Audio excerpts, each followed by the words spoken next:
started painting, I think I started painting since I was maybe 3 or 4, and I never looked back. I just kind of kept doing that for the rest of my life. I think like in high school, when I had to decide what I wanted to do, I wanted to have the feeling of whatever I wound up doing as an adult. It had to have the feeling of what it was like as a kid to be alone in my room, just drawing and kind of creating a world that I could control, I guess.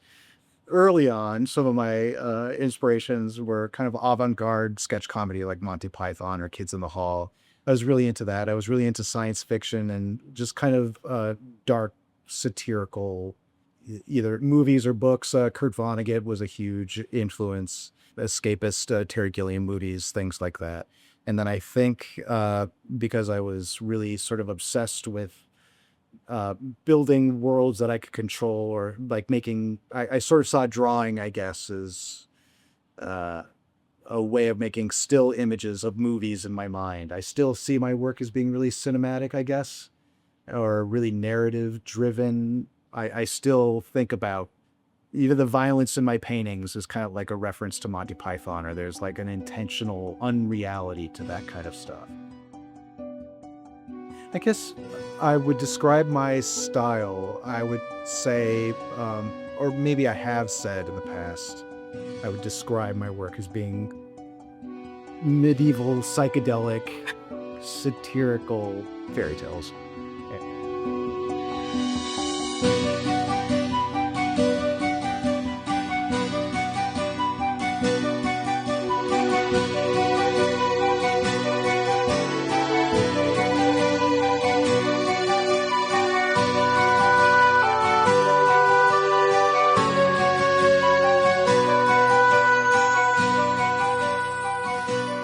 When I started as a full-time artist, kind of the first series that I worked at was called Miscreants of Tiny Town. It was this way to kind of process um, the war on terror after 9/11 and kind of these fairy tale, fantastical elements. And so, like these figures, they're like these really big headed children. They're kind of like in Victorian sort of style, but they're also really mixed media where I would use sort of childhood, like childlike aspect in my work. Those earlier paintings around 2009 or so, they were about like kind of underground authoritarianism, I think. So I think my work was kind of about observing that or picking up on that. And then around 2015, 2016, it seemed like all those undercurrents were just out in the open. And so those Victorian kind of big-headed doll-like children were exploding in my work. And I wanted to show like this, and it was also like my inability to just process what was happening emotionally in like emotionally mature way. I kind of funneled that into my work to show like involuntary kind of like expulsion of like disgust or revulsion or emotion. But I also incorporated like fake gold into the paintings. And what was kind of coming out of these kids, they were like kind of aquatic forms or botanical forms and tentacles and leaves and things. And so you weren't really sure what they were turning into, but they were like transforming into something. And so they kind of became like still lives or like little sketches of still lives. And so you weren't sure what like the final form was supposed to be, but you're kind of like stuck looking at the still image of like a permanently in the process of changing. And so that series was called, I just kind of called it like a offal or awful, is like guts is like this expulsion. And then I think like maybe around the time of the pandemic, or I was getting enough uh, attention where I wanted to focus on just technique and I wanted to like kind of strip away that idea of like stuffing in as many mixed media or mixed materials uh, into my work. And I just wanted to like hone in on just watercolor or just make acrylic paintings or just make oil paintings. And so those organic forms were kind of like technical exercises. And so then I got more interested in like 19th century botanical illustration or like scientific illustration.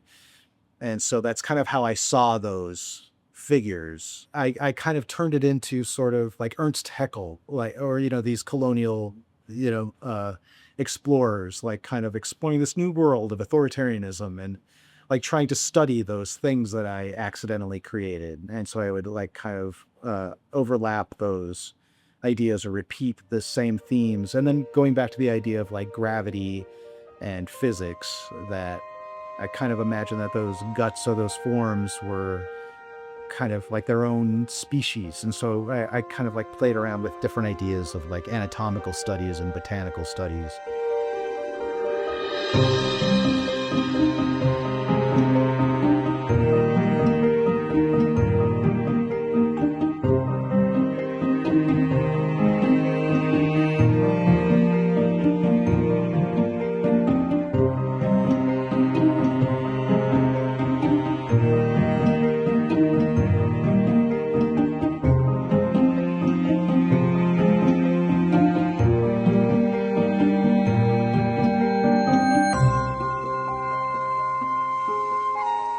Last year, I had a solo show in Seattle that I called Offal, and that was a series of paintings that were acrylic and oil paintings on paper that I mounted to panels, and then I painted frames around the edges.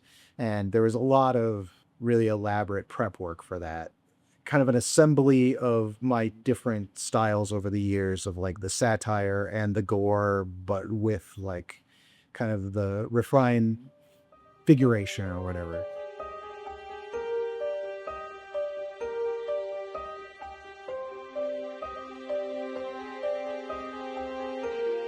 After I finished that, I wanted to do something for the Arch Enemy Hearts. I had a solo show and that was called The Grand Scheme of Things. And I wanted to kind of simplify that prep work. And so I also wanted to expand my work just visually and size wise and kind of blow things up a little bit, but also simplify the ideas. And those were just straight ahead oil paintings of rolling landscapes and mythological creatures.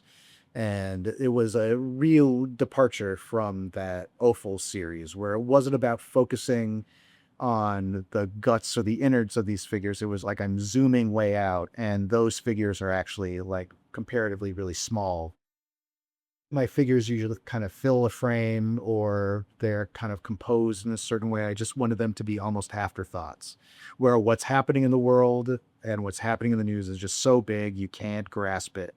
And all these epic stories that we think are so serious are just like kind of a part of the land. They're kind of all of the scenes and narratives in the paintings for that show. It's like it doesn't matter. It's like those it's the land that's always there. It's like what happens on it is just kind of an afterthought. And that was the idea of that show. I just wanted to make like these really big but also totally insignificant like paintings. That was kind of the idea that I meant. And then after that, I I kind of also wanted to carry this theme from that previous show about impermanence and how we're all just kind of floating through time and nothing really matters.